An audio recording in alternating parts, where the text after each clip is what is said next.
Yeah, g'day folks, just Benno again.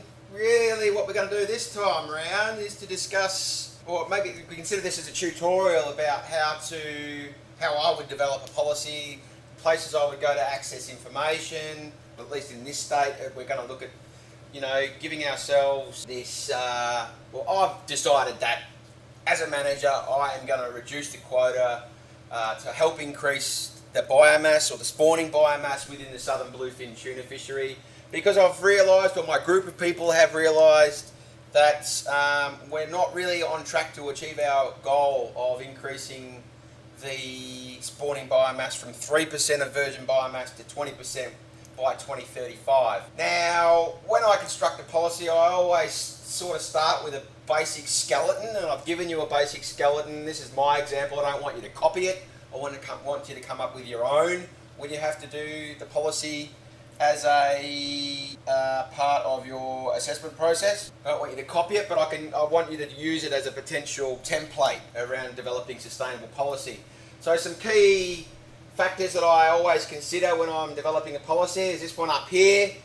I need to give myself, or my document, some transparency, I guess, or some clarity that it is evolving. It's not always going to be the way that it is at this point in time. So I've given it this version of 0.01 of 2018 realistically, and 0.01 basically just means, in my situation here, I've allocated the system as a 0.1, something that's in draft form, and then I might go to 1.1 to say, hey, this is no longer in draft form anymore.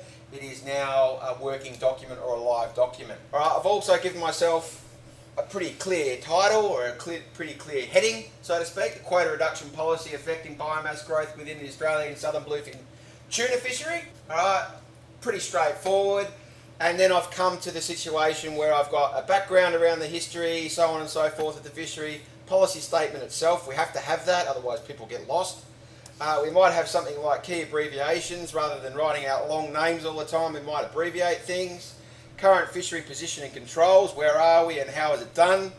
The key stakeholder engagement, who is involved in the fishery, who might we need to consult, so on and so forth.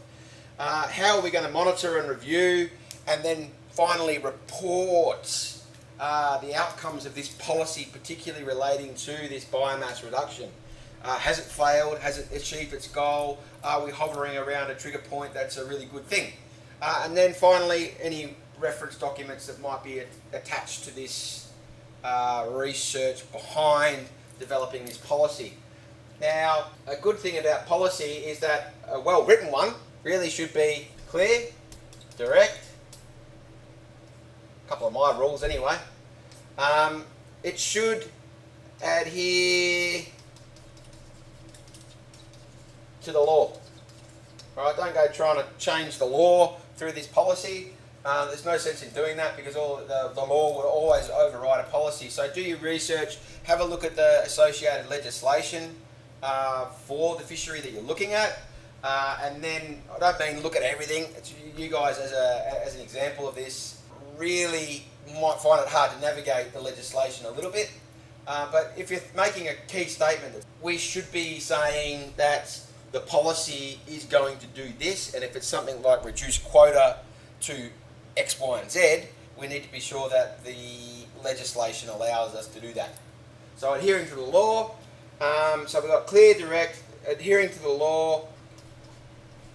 Alright, we want it to be neat, and it needs to flow somehow. You don't really want to jump all over the place and have bits and pieces of information all over the page. It's sort of try and allocate a particular, bit of information to a particular heading, or a particular image, or a document, or not a document, a figure to a particular title. So realistically, when we're doing this background, policy, so on and so forth, we really should give them sub numbers, because it makes it easy for us to refer back to that section if we need to. So we might go through so on and so forth, and then we might have key stakeholders in here, and we might go to, say, if this was a title 5.0, we might have a bunch of different stakeholders, and they might be 5.1, 5.2, so on and so forth. So a clear way of being able to navigate through the document.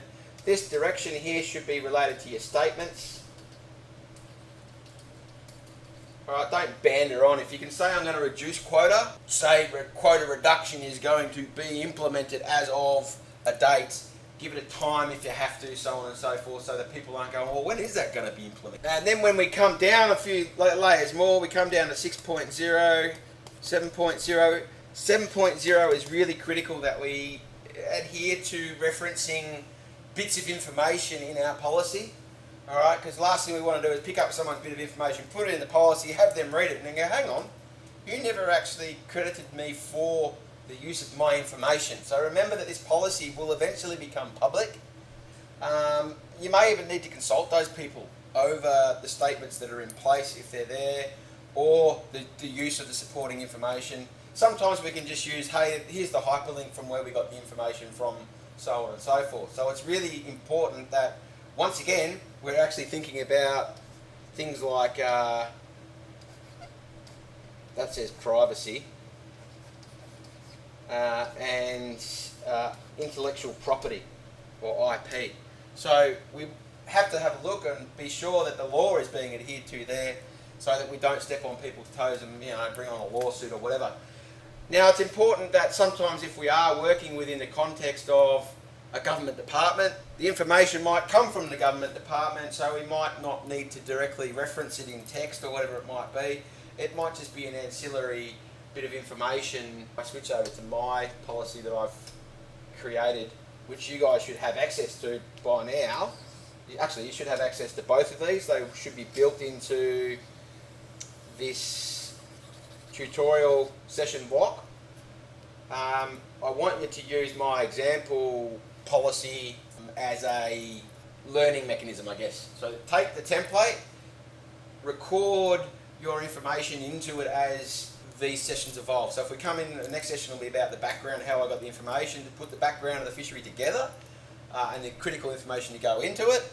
I really want you to go in, pull that document out, write on the dot points that might be related to the background of the fishery, pop off to that fishery, take the information, put it into the template, and then when we're finished with the template, send it through to me as an example that you've understanding how to put a policy together. We'll go through each of these step by step. We should have 8 of these videos in sequence, so they're dropped into smaller chunks rather than running a 90 or 100 minute session. I'm just going to break it up into little chunks so that you can start and end at a given section of the policy development. So from here, I'm going to start across on this background policy in my next video. So for now, I will let you go. Hopefully that wasn't too much information in a short period of time. But the next one we're going to start on is how I got to building the background within my policy statement itself.